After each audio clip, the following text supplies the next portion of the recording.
Graduates MLC ఎన్నిక, teacher ఉపాధ్యాయుల MLC ఎన్నిక,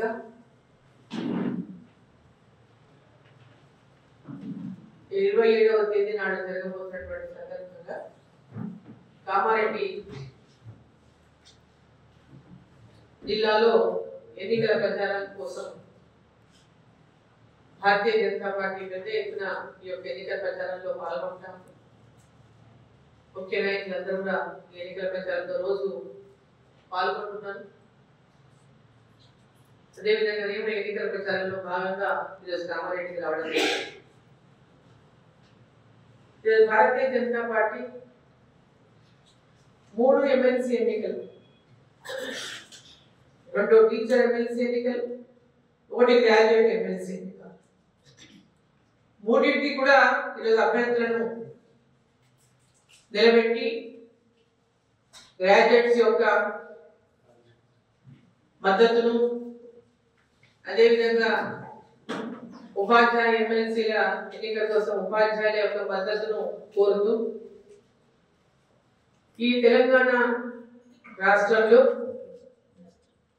వచ్చినటువంటి ఈ గ్రాడ్యుయేట్ ఎమ్మెల్సీ ఎన్నిక కానీ టీచర్ ఎమ్మెల్సీ ఎన్నిక కానీ ఈ ఎన్నికలో భారతీయ జనతా పార్టీ అభ్యర్థులను గెలిపించండి. తెలంగాణ రాష్ట్రం ఏర్పడక ముందు తెలంగాణ రాష్ట్రంలో మొన్న జరిగినటువంటి ఎన్నికలు, తెలంగాణలో కాంగ్రెస్ ప్రభుత్వం ఏర్పడక ముందు ఎన్నికల్లో ఇచ్చినటువంటి అనేక హామీలు గత ప్రభుత్వం సరిగ్గా చేయలేదు, మేము బ్రహ్మాండంగా చేస్తామని చెప్పి ఉపాధ్యాయులకు గ్రాడ్యుయేట్స్ కి అనేకమైనటువంటి హామీలు ఇచ్చారు. హామీలు ఇచ్చి ఇవాళ ఆ హామీలను నెరవేర్చలేక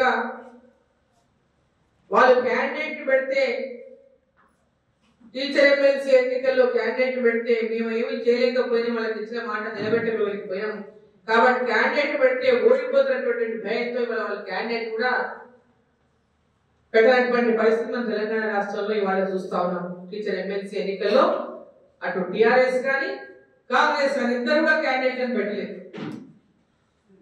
అధికారంలో ఉన్నటువంటి పార్టీ కాంగ్రెస్ పార్టీ క్యాండిడేట్ పెట్టలేదు, BRS party Bharatiya Janata party గెలిపేయడానికి candidate పెట్టలేదని మాట్లాడుతున్నారు కాంగ్రెస్ పార్టీ నాయకులు. మరి వాళ్ళు ఎందుకు క్యాండిడేట్ పెట్టలేదో చెప్తలేదు. మరి మీరు క్యాండిడేట్ ఇద్దరు టీచర్ ఎమ్మెల్సీ ఎన్నికలకు ఇద్దరికి కూడా మీరు క్యాండిడేట్ పెట్టలేదు, ఓడిపోతామనేటువంటి భయంతోనే ఇవాళ ఉపాధ్యాయులందరూ మీరు ఇచ్చినటువంటి అనేక హామీలు ఇంతవరకు 5 డిఏలు పెండింగ్ లో ఉన్నాయి. 1 డిఏలే రాష్ట్రం వచ్చిన తర్వాత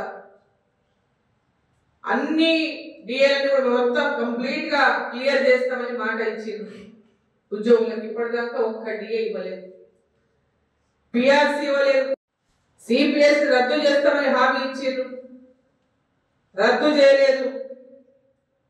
ఓపీఎస్ సిపిఎస్ రద్దు చేస్తాం, ఓపీఎస్ అమలు చేస్తాం అనేటువంటి హామీ ఇచ్చి సిపిఎస్ రద్దు చేయలేదు, ఓపీఎస్ అమలు చేయలేదు.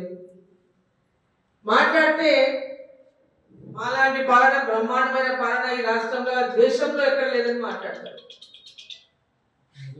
కాంగ్రెస్ పార్టీ ముఖ్యమంత్రి గాని వారి మంత్రులు గాని నాయకులు గాని ఇటువంటి పాలన దేశంలో ఎక్కడ లేదు, మేము మోడల్ తెలంగాణ భారతదేశానికే మోడల్ పాలన అని చెప్తారు. అంటే వాళ్ళ మోడల్ ఏంటి? ఇచ్చిన మాటలు నెరవేర్చకుండా ప్రజల్ని మోసం చేయడమే కాంగ్రెస్ పార్టీ యొక్క మోడల్. 6 గ్యారెంటీలు అందరూ దాని 420 హామీలు పెట్టిండ్రు 6 గ్యారెంటీస్ లో. మొత్తం వాళ్ళు ఇచ్చిన హామీలు 420 అంటే 420. అంటే వాళ్ళు చెప్పేదంతా అబద్ధమని ఆ నంబర్లోనే ఉంది. మేము బ్రహ్మాండంగా అమలు చేసినాం, మేము ప్రతి ఒక్కటి అమలు చేసినాం, అరా కొరా చేసి ఇక చేపించామని ఒక కాగితం రిలీజ్ చేస్తారు, ఒక పెద్ద ఎత్తున బ్యానర్ ఐటెంలు రాయించుకుంటారు, పెద్ద ఎత్తున సోషల్ మీడియాలో రాయించుకుంటారు. కానీ కింద స్థాయిలోకి వెళ్తే గ్రామీణ అంటే గ్రౌండ్కి వెళ్తే మటుకు వాళ్ళు చేసినటువంటి పథకాలు ఏవి కూడా అందరికీ అందలేదు. అందరికీ మీరు అందిస్తామని చెప్పిన వాళ్ళు అందరికీ అందినాడే మీ యొక్క హామీ నెరవేరినట్టు. కొందరికి ఇచ్చి మేము అందరికి ఇచ్చినామని చెప్తే మీరు ప్రజల్ని మోసం చేస్తున్నట్టే. వాళ్ళ రైతు రుణమాఫీ కానీ, రైతు భరోసా కానీ, పెన్షన్లు కానీ, మహిళలకు నెల నెల 2500 రూపాయలు ఇచ్చే విషయమే కానీ, ఉద్యోగాల్లో ఖాళీలన్నింటినీ భర్తీ చేస్తామనే విషయంలోనే కానీ, నిరుద్యోగులకు నెలకు 4000 రూపాయలు నిరుద్యోగ వృత్తి అందిస్తామని చెప్పిన విషయమే కానీ, చెప్పుకుంటూ పోతే గ్రాడ్యుయేట్ చేస్తున్నటువంటి పిల్లలు, గ్రాడ్యుయేషన్ చేసే పిల్లలకు, ఆడపిల్లలకి, గర్ల్స్ కి ఎలక్ట్రిక్ స్కూటర్ ఇస్తామన్న విషయమే కానీ, చదువుకున్న వాళ్ళకి చదువుకున్న వాళ్ళ పై చదువుల కోసం బ్యాంకుల ద్వారా లోన్లు ఇప్పిస్తామన్నటువంటి విషయమే కానీ, చెప్పుకుంటూ పోతే అనేక హామీలు ఏది వస్తుంది ఇచ్చిండ్రు, కానీ నెరవేరుస్తున్నది మటుకు శూన్యం అని చెప్పి ఈ సందర్భాన్ని నేను తెలియజేస్తా ఉన్నాను. ఉపాధ్యాయులను, గ్రాడ్యుయేట్స్ ని నిలువెత్తున మోసం చేసినటువంటి మీకు ఈరోజు ప్రచారానికి వస్తున్నారట ముఖ్యమంత్రి గారు. గ్రాడ్యుయేట్ ఎమ్మెల్సీ ఎన్నికల్లో ఓటేమని. ఎందుకంటే టీచర్ ఎమ్మెల్సీలో క్యాండిడేట్ లేదు, ఎవరికి చెప్తారో తెలియదు. మరి గ్రాడ్యుయేట్ ఎమ్మెల్సీ ఎన్నికల్లో ఓటేమని అడగడానికి వస్తామని చెప్తున్నారు. అసలు ఎందుకు వేయాలా మీకు ఓటు? గ్రాడ్యుయేట్స్ మీకు ఓటు ఎందుకు వేయాలి? నిరుద్యోగులకు నెలకు 4000 రూపాయలు నిరుద్యోగ వృత్తి ఇచ్చినందుకు వేయాలా? ఒక్కరికి కూడా ఇవ్వనందుకు వేయాలా? మరి మీరు ఇచ్చినామని అబద్ధమేమని చెప్పుకునేందుకు సిద్ధంగా ఉన్నారా? ఒక్కరికి కూడా నిరుద్యోగ వృత్తి ఇవ్వలేదు. మీరు నిరుద్యోగ వృత్తి ఇవ్వనందుకు మీరు ఇవాళ నిరుద్యోగం గ్రాడ్యుయేట్స్ ఓటర్లకి వస్తున్నారా? అసలు తెలంగాణ రాష్ట్రంలో తెలంగాణ ప్రజలు కేసీఆర్ మోసం చేసిన దానికంటే ఎక్కువ ఈరోజు మళ్ళా రేవంత్ రెడ్డి గారు మోసం చేస్తున్నారు. వాళ్ళు మోసాలు చేసిండ్రు, అవినీతి చేసిండ్రు. కొత్త మార్పు చూద్దామని మార్పు కోసం మీరు ఇచ్చిన హామీలను నమ్మి, 6 గ్యారెంటీలు అనేటువంటి మాటను నమ్మి 3 లక్షల చిల్లర వరకు వస్తుంది. వారికి ఆదాయం ఉన్న వారికి ఎలాంటి ఇన్కమ్ ట్యాక్స్ లేకుండా వారికి ఇవాళ మిగుల్చుకొని సేవ్ చేసుకునేటువంటి అవకాశం కల్పించి ఆ కుటుంబాలు తమ పిల్లల చదువులకు, తమ పిల్లల భవిష్యత్తుకు సేవింగ్స్ చేసుకొని వాటి ద్వారా కుటుంబాలు ఆర్థికంగా పైకి ఎదగాలని 12 లక్షల వరకు ఇన్కమ్ ట్యాక్స్ ఎగ్జంప్షన్ ఇచ్చి, అంటే 1 రూపాయి కూడా ట్యాక్స్ లేకుండా వారిని మధ్యతరగతి కుటుంబాలని అనేక మంది కూడా ఇవాళ ప్రతి ఒక్కరు ఈ బడ్జెట్, ఆ రోజు బడ్జెట్ ప్రవేశపెట్టిన రోజు ఎవరు ఊహించలేదు. అందరు అనుకున్నారు ఇంతకుముందు 7 లక్షలు దాకుంది, 8 చేస్తారో 9 చేస్తారో అనుకున్నారు. కానీ ఎవరు ఊహించని విధంగా వాళ్ళందరి యొక్క మేలు, మధ్యతరగతి వాళ్ళు తీవ్ర కష్టాల్లో ఉన్నారు, తీవ్ర ఇబ్బందులు పడుతున్నారు. వారిని అందరినీ కూడా ఆదుకోవాల్సినటువంటి అవసరం ఉన్నది, వారికి తోడు నిలవాల్సినటువంటి అవసరం ఉన్నదని ఆర్థిక శాఖ మంత్రివర్యులు నిర్మలా సీతారామన్ గారు, నరేంద్ర మోదీ గారి యొక్క నేతృత్వంలో వారు ప్రవేశపెట్టినటువంటి బడ్జెట్ ప్రతి ఒక్క మధ్యతరగతి కుటుంబాల్లో సంతోషాన్ని నింపిందని చెప్పడానికి ఎలాంటి ఆశ్చర్యం లేదని చెప్పి ఈ సందర్భాన్ని తెలియజేస్తాను. ఇక్కడ ఉన్న మీ అందరూ కూడా చాలా మంది దీంట్లో ఆ పట్టిలోకి వస్తారు. భవిష్యత్తుని భావించినటువంటి నరేంద్ర మోదీ గారు తెలంగాణ రాష్ట్రంలో కూడా ఇవాళ భారతీయ జనతా పార్టీ 8 స్థానాలు, పార్లమెంటు స్థానాలు గెలిపిన తెలంగాణ ప్రజలు భవిష్యత్తులో తెలంగాణ రాష్ట్రంలో ఒక మార్పు రావాలి, ఇక్కడ కూడా డబుల్ ఇంజిన్ సర్కార్ రావాలి, భారతదేశంలో ప్రతి రాష్ట్రంలో భారతీయ జనతా పార్టీని గెలిపిస్తూ ఆయా రాష్ట్రాలు పెద్ద ఎత్తున అభివృద్ధిలో ముందుకు దూసుకుపోతున్నాయి. డబుల్ ఇంజిన్ సర్కార్తో హర్యానా ఎన్నికల్లో కానీ, మహారాష్ట్ర ఎన్నికల్లో కానీ, మొన్న జరిగినటువంటి ఢిల్లీ ఎన్నికల్లో కూడా విజయదుందుకు పోయినటువంటి భారతీయ జనతా పార్టీ భవిష్యత్తులో తెలంగాణ రాష్ట్ర ప్రజల ఆకాంక్ష మేరకు పనిచేయడానికి, తెలంగాణ అభివృద్ధి కోసం, తెలంగాణలో ప్రజల ఆకాంక్షలు, తెలంగాణ ప్రజల ఆకాంక్షలు నెరవేరడం కోసం ఈ ఎన్నికలు ఒక మార్గనిర్దేశకాన్ని, మార్గదర్శకాన్ని సూచించేటటువంటి విధంగా మరి విద్యావంతులందరూ కూడా ఉపాధ్యాయులు విద్యావంతులు మరి ఎమ్మెల్సీ ఎన్నికల్లో అభ్యర్థులను గెలిపించి ఇక్కడ నుంచి గ్రాడ్యుయేట్ ఎమ్మెల్సీగా పోటీ చేస్తున్నటువంటి అంజిరెడ్డి గారిని, టీచర్ ఎమ్మెల్సీగా పోటీ చేస్తున్నటువంటి కుమరయ్య గారిని మరి భారీ మెజార్టీతో గెలిపించాలని చెప్పి మీ ద్వారా ఓటర్లందరూ కూడా కోరుకుంటూ తెలంగాణ రాష్ట్రానికి ఈ